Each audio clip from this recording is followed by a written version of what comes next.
High high ভাই, হুজুরে কেমন একটা কথা বললো, যে কথাটা যদি স্বামীদের কাছে যদি স্ত্রীরা একটা কথা কয়, একটা কথা কওয়ার কারণে স্ত্রীরা জাহান্নামে যাবো গা। হাই হাই ভাই, এটা কেমন কথা শুনলাম এই হুজুরের মুখে। তো ভিডিওটাকে আপনারা দেখেন যে হুজুরে কি কথা বললো, আর ভিডিওটাকে যদি ভালো লাগে অবশ্যই শেয়ার করে দিবেন। যাবে তার স্বামীকে একটা কথা বলার কারণে। কয়টা কথা? একটা কথা। বুখারীর শরীফের 29 নম্বর হাদিস। এই হাদিসটা বিশ্বাস করে আমি যখন পড়ি, আমি তখন আমার মনটা খারাপ হয়ে যায়, আমি অবাক হয়ে যাই যে এই কথাটা প্রতিটা নারীর মুখের কমন ডায়লগ। আমার মা, আমার স্ত্রী, আমার বোনের কি অবস্থা হবে সেদিন, যেদিন আল্লাহ পাক এই কথাটা বলার কারণে তাদেরকে জাহান্নামের ফয়সালা দিবে।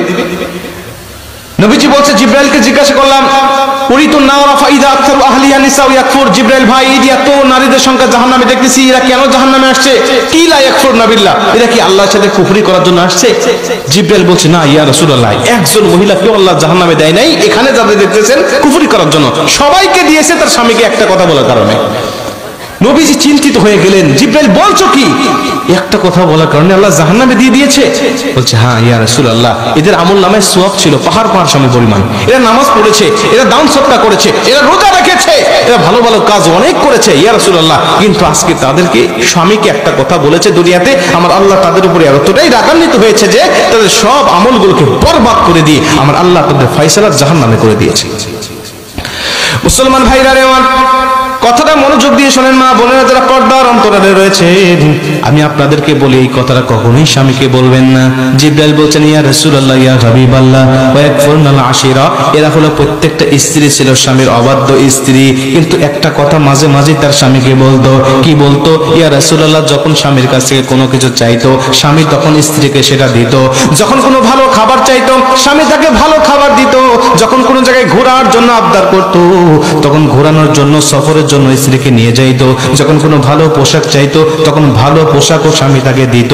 কিন্তু নবীজি শোনেন, কোনদিন যদি স্বামী তাকে দিতে না পারতো, ভালো খাবার চেয়েছে কিন্তু দিতে পারে নাই, ভালো পোশাক চেয়েছে দিতে পারে নাই, বা ভালো জায়গায় ঘুরতে যেতে চেয়েছে কিন্তু স্বামী তাকে নিয়ে যায় নাই, তখন স্ত্রী তার স্বামীর অবদানের কথা ভুলে গিয়েছে, ভবিষ্যৎ অতীতের কথাগুলো ভুলে গিয়েছে, সমস্ত অবদানের কথা ভুলে গিয়ে অস্বীকার করে তখন এই সমস্ত স্ত্রীরা বলেছে, আমি তোমার সংসারে এসে কোনোদিন সুখ আর শান্তি পেলাম না।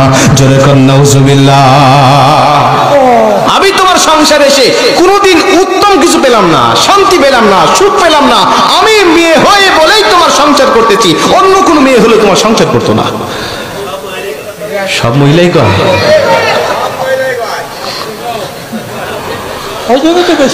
খালি শুনুক, মা বোনরা শুনুক যে আপনি সাক্ষী দিচ্ছেন যে সব মেয়েরা কয়, ঘরে যান খবর আছে